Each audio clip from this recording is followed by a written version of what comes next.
जय श्री श्याम। आज हम सुनेंगे कर्ण की निष्ठा की कथा। एक राजपुत्र होते हुए भी कर्ण सूत पुत्र कहा गया। कर्ण एक महान दानवीर था। अपने प्रण और वचन के लिए कर्ण अपने प्राणों की भी बलि दे सकता था। पांडवों की शिक्षा खत्म होने के बाद आयोजित रंगभूमि में आकर कर्ण अर्जुन को ललकारता है कि अगर वह संसार का सर्वश्रेष्ठ धनुर्धर है तो उससे मुकाबला करके सिद्ध करे। कर्ण एक सूत के घर पला बड़ा होता है, इसलिए उसे सूत पुत्र समझकर अर्जुन से मुकाबला नहीं करने दिया जाता।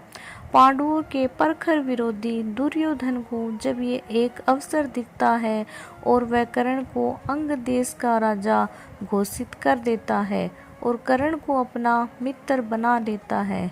दुर्योधन के इस कार्य से कर्ण के दुखते घावों पर मरहम लग जाती है, लेकिन समय सीमा खत्म होने के कारण रंगभूमि में कर्ण अर्जुन का मुकाबला टल जाता है। पांडवों और कौरवों के अंतिम निर्णायक युद्ध के पहले भगवान कृष्ण कर्ण को ये भेद बताते हैं कि तुम एक पांडव हो और कुंती के ज्येष्ठ पुत्र हो। इस रहस्य को जानकर भी कर्ण अपने मित्र दुर्योधन से घात करके अपने भाइयों की ओर नहीं जाता है। दिव्य कवच कुंडल के साथ कर्ण अजय था और महाभारत के युद्ध में पांडव कभी उसे परास्त नहीं कर पाते।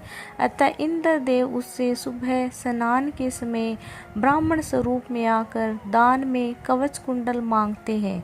पिता सूर्यदेव द्वारा दिखाए गए स्वप्न से कर्ण को ये बात पहले ही ज्ञात हो जाती है कि इंद्रदेव उससे रूप बदलकर कवच कुंडल मांगने आएंगे।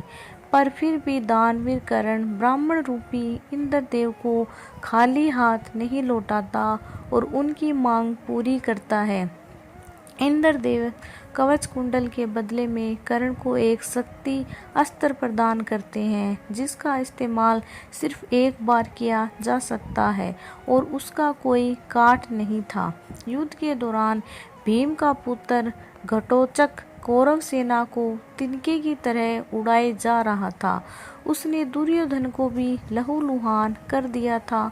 तब दुर्योधन सहायता मांगने कर्ण के पास आया। कर्ण शक्ति अस्त्र सिर्फ अर्जुन पर इस्तेमाल करना चाहता था, पर मित्रता से विवश होकर उसने वह अस्त्र भीम पुत्र घटोत्कच कर चला दिया और अंत कर दिया और इस तरह अर्जुन सुरक्षित हो गया। अपने साथ दो दो सांपों का बोझ लेकर चल रहे कर्ण को ये बात पता थी कि जहाँ धर्म है वहीं कृष्ण है और जहाँ कृष्ण है वहीं विजय भी होती है। फिर भी उसने न दुर्योधन के एहसान भूलकर उससे घात किया और ना ही अपनी दानवीरता से कभी पीछे हटा।